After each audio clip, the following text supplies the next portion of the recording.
ಇಲ್ಲಿ ಏನಕ್ಕಪ್ಪ ಕಡಲೆಕಾಯಿ ಪರಿಷೆ ಮಾಡ್ತಾರೆ ಅಂತ ಅಂದರೆ, ಸೊ ಅವಾಗೆಲ್ಲ ಇಲ್ಲಿ ಬಸವನಗುಡಿನಲ್ಲಿ ಕಡಲೆಕಾಯಿ ಬೆಳೀತಾ ಇದ್ರಂತೆ.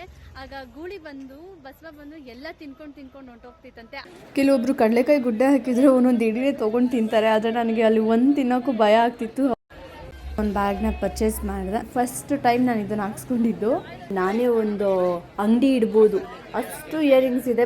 ಆಂಟಿ ನನ್ನೇ ನೋಡ್ತಾ ಇದ್ರು, ಎತ್ಕೊಳ್ಳೋಣ ಅಂತ ಅಂದ್ಕೊಂಡಿದ್ದೆ.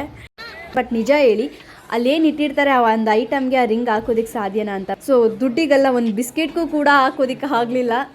Hi, welcome back to my YouTube channel. So ಯಾರೆಲ್ಲ ಇನ್ನೂ ನನ್ನ ಯೂಟ್ಯೂಬ್ ಚಾನಲ್ಗೆ ಸಬ್ಸ್ಕ್ರೈಬ್ ಆಗಿಲ್ಲ, ಇವಾಗಲೇ ಹೋಗಿ ಸಬ್ಸ್ಕ್ರೈಬ್ ಆಗಿ ಸಪೋರ್ಟ್ ಮಾಡಿ. ಆ್ಯಂಡ್ ನಾನಿವತ್ತು ಬಸವನಗುಡಿ ಹತ್ರ ಇರೋ ಕಡಲೆಕಾಯಿ ಪರಿಷೆಗೆ ಹೋಗ್ತಾ ಇದ್ದೀವಿ. ಸೊ ನಾನು ನಮ್ಮನ್ನ ಹಾಯ್. ಸೊ ಇವಾಗ ಹೋಗ್ಬಿಟ್ಟು ಅಲ್ಲೆಲ್ಲ ಹೇಗಿದೆ ಅನ್ನೋದೆಲ್ಲ ನಾನು ವಿಡಿಯೋ ಮಾಡಿ ಅಪ್ಲೋಡ್ ಮಾಡ್ತೀನಿ. ನಾನಿವತ್ತು ಶನಿವಾರ ಹೋಗ್ತಾ ಇರೋದು. ಸೊ ನೀವು ಈ ವಿಡಿಯೋ ನೋಡಿಕೊಂಡು ಇಲ್ಲಿಗೆ ಬನ್ನಿ. ಅಲ್ಲಿ ವೆದರು, ಅಲ್ಲಿನ ಪರಿಷೆ ಯಾವ ಥರ ಇರುತ್ತೆ ಅನ್ನೋದು ನಾನು ನಿಮಗೆ ವಿಡಿಯೋದಲ್ಲಿ ತೋರಿಸ್ಕೊಡ್ತೀನಿ. ಫುಲ್ ವಿಡಿಯೋ ನೋಡಿ. ಇಲ್ಲಿ ಏನಕ್ಕಪ್ಪ ಕಡಲೆಕಾಯಿ ಪರಿಷೆ ಮಾಡ್ತಾರೆ ಅಂತ ಅಂದರೆ, ಸೊ ಅವಾಗೆಲ್ಲ ಇಲ್ಲಿ ಬಸವನಗುಡಿನಲ್ಲಿ ಕಡಲೆಕಾಯಿ ಬೆಳೀತಾ ಇದ್ರಂತೆ.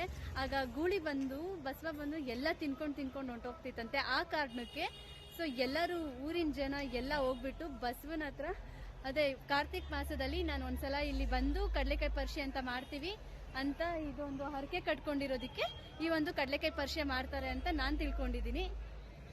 ಇವಾಗ ಹೋಗ್ತಾ ಇದೀವಿ, ಇಲ್ಲೇ ಇದೀವಿ. ನಾವು ಹೋದಾಗ ಆಲ್ರೆಡಿ 6 ಆಗಿತ್ತು ಟೈಮು.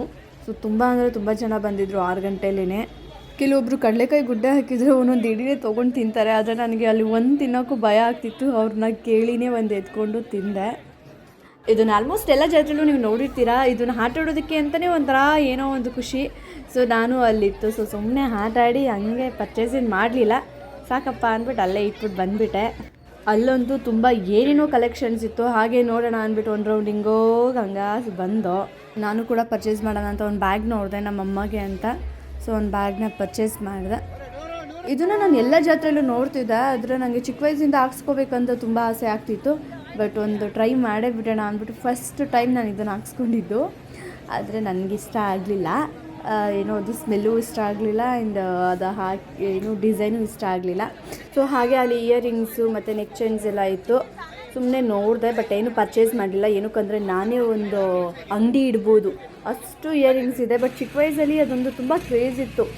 ಎಲ್ಲ ಇಯರಿಂಗ್ಸು ತೊಗೊಳ್ತಾ ಇದೆ. ಆದರೆ ಈಗ ಮದುವೆ ಆದಮೇಲೆ ಅಂತಲ್ಲ, ಸೊ ಮದುವೆಗಿಂತ ಮುಂಚೆಯಿಂದನೂ ಏನೋ ಇಯರಿಂಗ್ಸ್ ಮೇಲೆ ಇಂಟ್ರೆಸ್ಟೇ ಹೋಗ್ಬಿಡ್ತಪ್ಪ.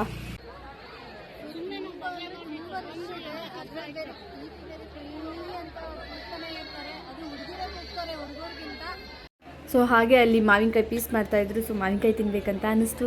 ಮಾವಿನಕಾಯಿ ಪೀಸ್ನ ಒಂದೇ ಒಂದು ಪೀಸ್ ತೊಗೊಂಡು ಸೊ ತಿಂದ್ಕೊಂಡು ಅಲ್ಲಿಂದ ಮತ್ತೆ ಕಡಲೆಕಾಯಿ ಹತ್ರ ಹೋದೆ. ಅಲ್ಲಿ ಇಲ್ಲೂ ತೊಗೊಳ್ಳಿಲ್ಲ ನಾನು ಕಡಲೆಕಾಯಿ. ಸುಮ್ಮನೆ ಗೊತ್ತಲ್ಲ, ಒಂದೇ ಒಂದು ಕಡಲೆಕಾಯಿ ಎತ್ಕೊಳ್ಳೋಣ ಅಂದ್ಬಿಟ್ಟು ಹೋದೆ. ಬಟ್ ಆದರೂ ಒಂದು ಕಡಲೆಕಾಯಿ ಎತ್ಕೊಳ್ಳಿಲ್ಲ. ಆಂಟಿ ನನ್ನೇ ನೋಡ್ತಾಯಿದ್ರು, ಎತ್ಕೊಳ್ಳೋಣ ಅಂತ ಅಂದ್ಕೊಂಡಿದ್ದೆ. ಬಟ್ ಆಂಟಿ ನನ್ನೇ ನೋಡ್ತಾಯಿದ್ರು, ಅಲ್ಲೂ ತೊಗೊಳ್ಳಿಲ್ಲ. ಅಲ್ಲಿಂದ ಮುಂದೆ ಹಾಗೆ ಹೋದೋ. ಸೊ ಚಿಕ್ಕ ಮಕ್ಳು ಥರ ನಾನು ಒಂದು ಮಿಣ ಅನ್ನೋವಂಥದ್ದು ಒಂದು ರಿಂಗ್ ತೊಗೊಂಡೆ ತಲೆಗೆ. ಸೊ ತುಂಬ ಚೆನ್ನಾಗಿ ಕಾಣಿಸ್ತಿತ್ತು.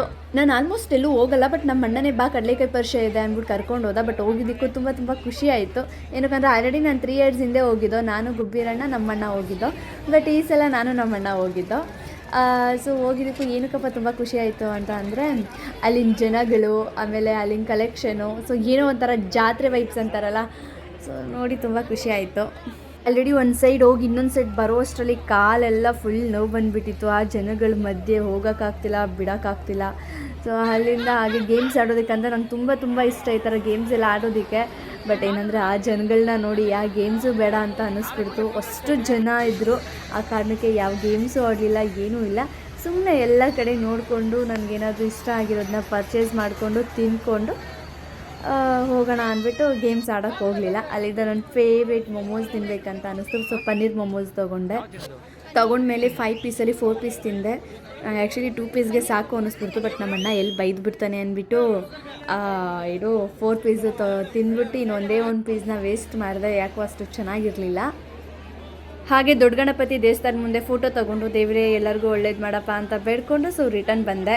ಸೊ ಹಾಗೆ ರಿಟರ್ನ್ ಆಗಬೇಕಾದ್ರೆ ಈ ಒಂದು ಗೇಮ್ನ ನೋಡಿದೆ. ನೀವು ಕೂಡ ಎಲ್ಲ ಜಾತ್ರೆಯಲ್ಲೂ ನೋಡಿರ್ತೀರ. ಬಟ್ ನಿಜ ಹೇಳಿ, ಅಲ್ಲೇನು ಇಟ್ಟಿರ್ತಾರೆ ಆ ಒಂದು ಐಟಮ್ಗೆ ಆ ರಿಂಗ್ ಹಾಕೋದಕ್ಕೆ ಸಾಧ್ಯನಾ ಅಂತ. ಬಟ್ ನಾನು ತುಂಬ ಹೊತ್ತಲ್ಲಿ ನಿಂತ್ಕೊಂಡು ಅಬ್ಸರ್ವ್ ಮಾಡಿ ನೋಡಿದೆ. ಸೊ ದುಡ್ಡಿಗೆಲ್ಲ ಒಂದು ಬಿಸ್ಕೆಟ್ಗೂ ಕೂಡ ಹಾಕೋದಕ್ಕೆ ಆಗಲಿಲ್ಲ. ನೀವು ಈ ಗೇಮ್ನ ಪರ್ಫೆಕ್ಟಾಗಿ ಆಡಿದ್ದೀರಾ ಅಂತ ನನಗೊಂದು ಕಮೆಂಟ್ ಮಾಡಿ. ಸೊ ಎಲ್ಲ ಮುಗೀತು. ಮುಗ್ದಾದ್ಮೇಲೆ ಕಡಲೆಕಾಯಿ ತೊಗೊಳ್ಳೇಬೇಕು. ಕಡಲೆಕಾಯಿ ಪರ್ಷೆಗೆ ಬಂದು ಕಡಲೆಕಾಯಿ ತೊಗೊಂಡಿಲ್ಲ ಅಂದರೆ ಅದು ಅವಮಾನ. ಸೊ ಅಲ್ಲಿಂದ ಸೇರು 50 ರೂಪಾಯಿ. ನಾನು 2 ಸೇರು ತೊಗೊಂಡು ಹೋದೆ. ಸೊ ನಾನು ನಮ್ಮಣ್ಣ ನಮ್ಮ ಹಸ್ಬೆಂಡ್ 3 ಜನ ಎಲ್ಲ ಇರೋದು. ಅನ್ನೋ ಕಾರಣಕ್ಕೆ 2 ಸೇರು ತೊಗೊಂಡು ತಿನ್ಕೊಂಡು ಹೋಗೋ ದಾರಿಲೇ ಅರ್ಧ ತಿನ್ಕೊಂಡು ಹೋಗ್ಬಿಟ್ಟಿದೆ. ಆಮೇಲೆ ಅವಣ್ಣಂಗೆ ಅಣ್ಣ ಇನ್ನೊಂದು ಇಡಿ ಹಾಕೋಣ ಅಂತ ಅಂದ್ಬಿಟ್ಟು ಹಾಕ್ಸ್ಕೊಂಡು ತೊಗೊಂಡು ಹೋದೆ. ಕಡಲೆಕಾಯಿ ಪರ್ಷೆಗೆ ಬಂದು ಕಡಲೆಕಾಯಿ ತೊಗೊಂಡ್ಬಿಟ್ಟು ಪರ್ಚೇಸ್ ಎಲ್ಲ ಮಾಡಾಯಿತು. ಈಗ ಟೈಮ್ ಆಗಿದೆ. ಇಲ್ಲಿಗೆ ಕಡಲೆಕಾಯಿ ಪರ್ಷೆ ಮುಗಿಯಿತು. ಸೊ ಈ ಒಂದು ಬ್ಲಾಗ್ ನಿಮ್ಗೆ ಇಷ್ಟ ಆಗಿದೆ ಅನ್ಕೋತೀನಿ. ಪ್ಲೀಸ್ ಇನ್ನೂ ಯಾರೆಲ್ಲ ನನ್ನ ಯೂಟ್ಯೂಬ್ ಚಾನಲ್ಗೆ ಸಬ್ಸ್ಕ್ರೈಬ್ ಆಗಿಲ್ಲ ಇವಾಗಲೇ ಹೋಗಿ ಸಬ್ಸ್ಕ್ರೈಬ್ ಆಗಿ ಸಪೋರ್ಟ್ ಮಾಡಿ. And love you all.